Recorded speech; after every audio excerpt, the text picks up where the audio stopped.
Good evening, Facebook and YouTube.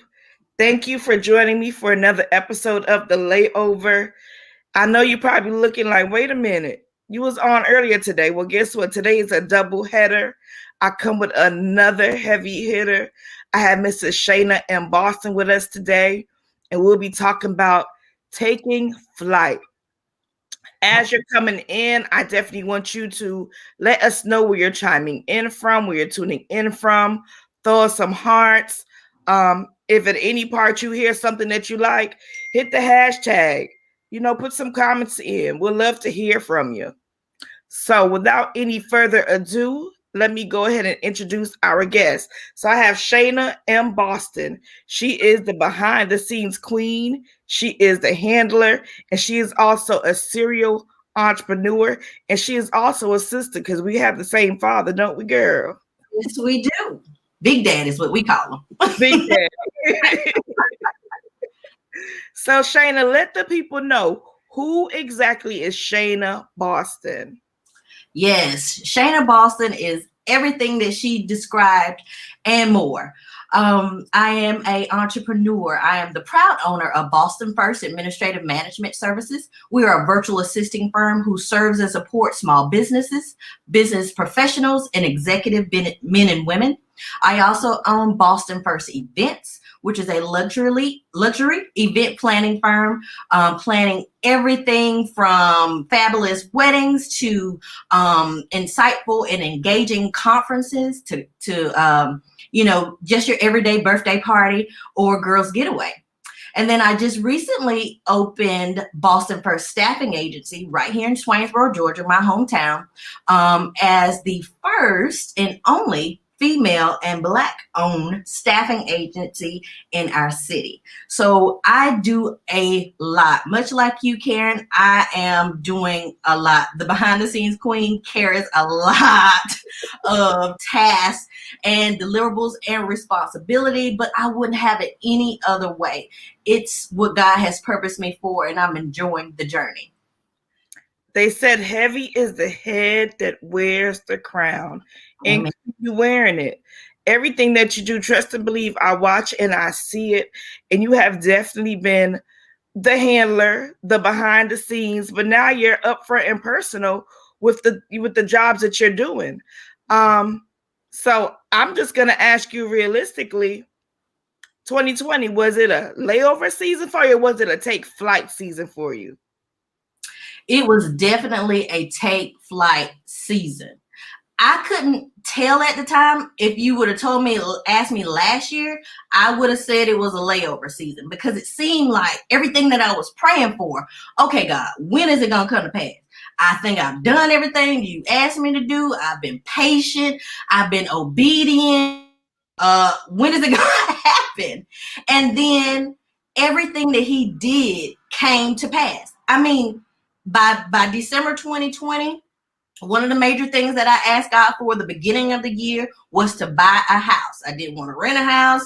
I didn't want to do anything outside of buying it, but I couldn't see how I was going to do it. I kept getting no's after no after no. And then you know what they say, you can ask a man to do something and he'll tell you, but if you ask a woman, she'll get it done. And then all I had was one woman in Columbia, South Carolina that told me yes. And in 30 days, I was closing on that house. I was able to fulfill every financial obligation that stood, credit issues or whatever had you. I was ready. So I can tell that I was taking off, that I was getting ready to take flight. And so now that we're in 2021 and in January, I was sitting in that next destination. It's still surreal. I'm sitting in it right now, and I'm still tripping on, everything that he promised, everything I asked for, he gave it to me. The problem is we want to see it our way and in our own time, but that's not how he works.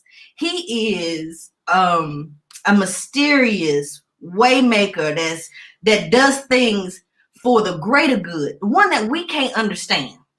We can't even fathom it. Our little brains can't even put that thing together. But when you see him doing it, he's giving you what you asked for, and but it's in his way and you see why, it makes it all the better because you understand when you're obedient, when you listen, you can see where he's playing in your life and how he's putting all those pieces together. So definitely 2020 was taking flight. I couldn't see it then. Couldn't see it to 2021, but it was definitely taking flight. I just want to capture and even bring out and highlight the word obedience. It sounds like Say that one more time. the word obedience. Like you have to be obedient. We ask for things, we expect them to come a certain way, but there's a verse, faith without works is dead, right? And part of that faith process and that work process is being obedient to what he's asking you to do. We ask for so many things, and he asks us for little things that sometimes we're not even obedient to do. Did you have any kind of those situations where you weren't being obedient in the things that he was asking you to put forth in order to get what you was asking for? Okay, you breaking up just a little bit. The connection was I can read it here. Do you have any of those situations that I wasn't obedient? It is breaking up just a little bit. Could you pose the question one more time? Yeah. So the question is, did you have any situations where you weren't being obedient? Where did you follow everything initially when he told you this is what you need to do in order to get all of the stuff that I need? I think I believe I did. I had to. Because all I did was continue to stay still and do the things that I was doing. And at the time, when I moved back to Swainsboro, I was in my parents' home, and my father had actually went to prison on a bogus charge. Small town, that's a whole nother story. But he went to prison. I didn't have anything. He was talking junk before he went to prison, trying to figure out, what are you doing behind that computer? What are you doing? I don't see any money. We need to help pay the phone bill. We need to pay the light bill. I'm like, give me a minute. I know what he has planned. So as time progressed, then he went to prison. He was gone for 4 years. I was the breadwinner for the entire household. We're talking about a 4,000 square foot home. We're talking about a light bill that was averaging at about $1,000 sometimes. We're talking about feeding each other. We're talking about eating. We're talking about all the other bills that come along with living. And I was able to exceedingly and abundantly take that over. So by the time he got out of prison, he was looking around like, what y'all been doing here? Holding it down. That's what we've been doing in here by God's grace and mercy. So I saw what he was able to do through me, who had nothing, who he couldn't figure out what I was doing, how I was doing, how you gonna make money, to being able to easily take care of my mom, the household, and my child, and myself. So I knew that he was equipping me to be able to take care of big houses, to take care of big bills that may come your way because of where I was going. And I said, well, I hadn't made it to the big, the mansion yet, but I know I'll know how to pay $1,000 light bill if I need to. Ridiculous. Yes, that's a ridiculous expense. But the point is being able to keep things afloat. And so when he saw that I was able to do that, then my child, you can have what you have asked for, because now I see that you'll be able to take care of what I'm giving you.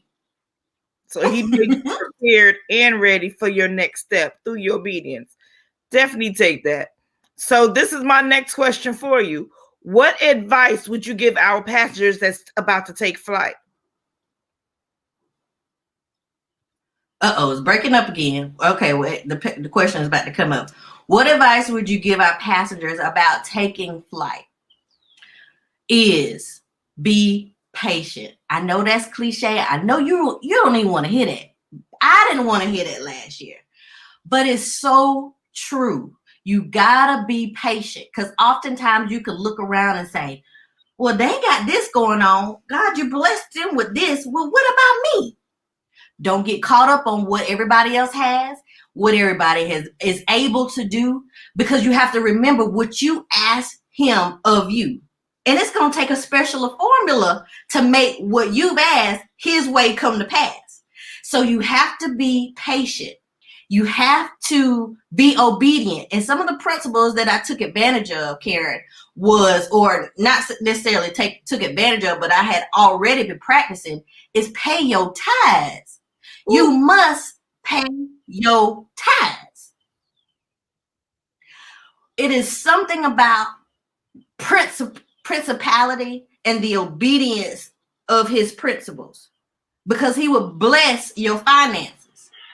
He will bless you with what you ask, but you got to be patient for him to deliver it, for him to put things in place.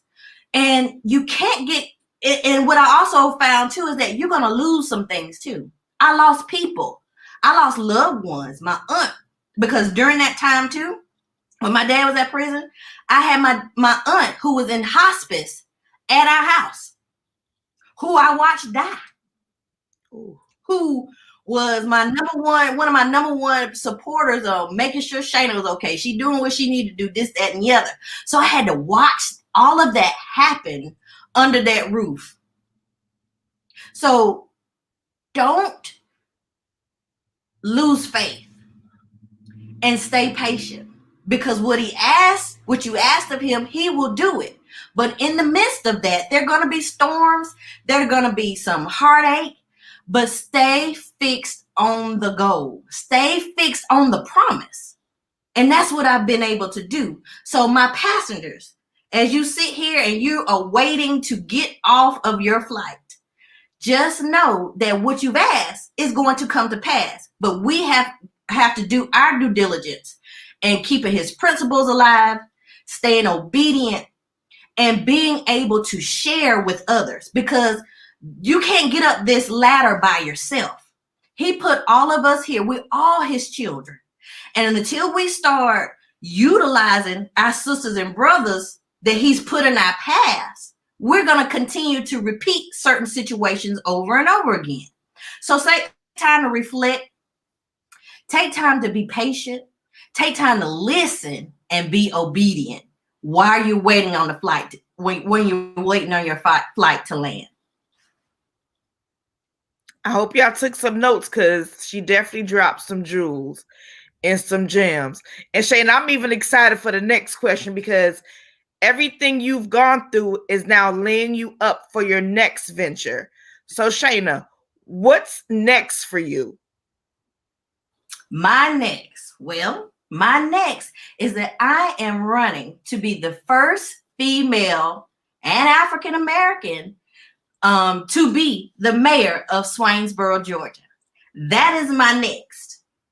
I am so excited about becoming the next mayor of Swainsboro. It has been a childhood dream. Ever since I was in the 7th grade, one of the programs that they instill in our middle school was for us to learn more about local government. And in that, we had to elect government officials. So we had city council, and then we also had the mayor.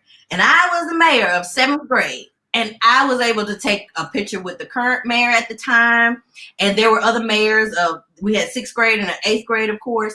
And so that kind of, stung in me at an early age. I can run this city. I can be the mayor of Swainsboro. Swainsboro is one of those, it's an amazing kept secret, right nestled in Southeast Georgia, right between an hour, I guess you would say, from Augusta, but right between Macon and in Savannah, Georgia. We're right in between there. And it is one of the best kept secrets in the world, I will tell you. But the passion, the vision, and what I see for our city, for our future generations, because Swainsboro has always been built on a retirement city. But we have now, because there are families here, like legacies, that own different businesses and things of that nature. And oftentimes what has happened, you don't get the kids that want to come back to start these legacies to keep the businesses going. So we see the retirement tactic that they try to make happen can be no more if this city is to flourish. So one of the things that we have to do is empower our young leaders, get them involved and get them interested at having a seat at the table so that we can make this city a place that we can all thrive, a place to visit, a place to have things to do, a place that you would want to call home as well. So I am passionate about running for mayor of Swainsboro, Georgia. And I'm excited and I appreciate you allowing me this platform to share that with you guys. And I hope that I can gain your support. And I know you are all over the world, but look what we can do if we all come together. It's not about me. It has everything to do with everybody else and our kids and our legacies that we want to see flourish and build. Because I see what God is doing. I'm trying to be obedient, even though I call it nerve skated. That's what you call nervous and excited at the same time. That's my emotion. So, but it's good. It's fun. It's exciting. And I've met so many new people in my small town who want to get involved. So thank you so much again. My next is mayor of Swainsboro, Georgia. That is so awesome, exciting, and like you said, scary at the same time. But when you opened up, you also made a valid point. Guys that's listening, I'm sorry. But if you want something done, you have to get a woman, right? Right. If So, you want something you never had, you got to do something you ain't never done. so Shayna, in order for the people to follow you and see what you have going on, they can follow you at www.shaynaboston.com. And they can also follow you at www.bostonfirstams.com. Where else? How can they Yes. follow you on any of your social medias? Is that linked to your website? Say it one more time. How can they follow you on social media? Oh, yeah. On social media, you can do the at Shayna Boston on Twitter, Instagram, and Facebook. That will give you all of the mayor platforms. And then Boston First, which is Boston 1ST AMS. And that's Boston First 1ST AMS. You can follow those on social Twitter, Instagram, LinkedIn, and Twitter. And YouTube. I'm on YouTube too. Okay. Well, Shayna, I definitely want to say thank you for joining us on this evening. For anyone that's watching, you can definitely stay connected and hear this again on the podcast. You want to share it. It is anchor.fm/KTL Lifestyle. To stay connected with anything that I have going on, it is KarenTLewis.com. And I want to thank you for, sharing this moment with us, sharing your time with us, and tuning in. And don't forget to follow Shayna. It is ShaynaBoston.com and BostonFirstAMS.com. So thank you for joining us on this evening, and I look forward to seeing you guys soon. Have a good evening. Thank you. Have a good evening, guys. Thank you.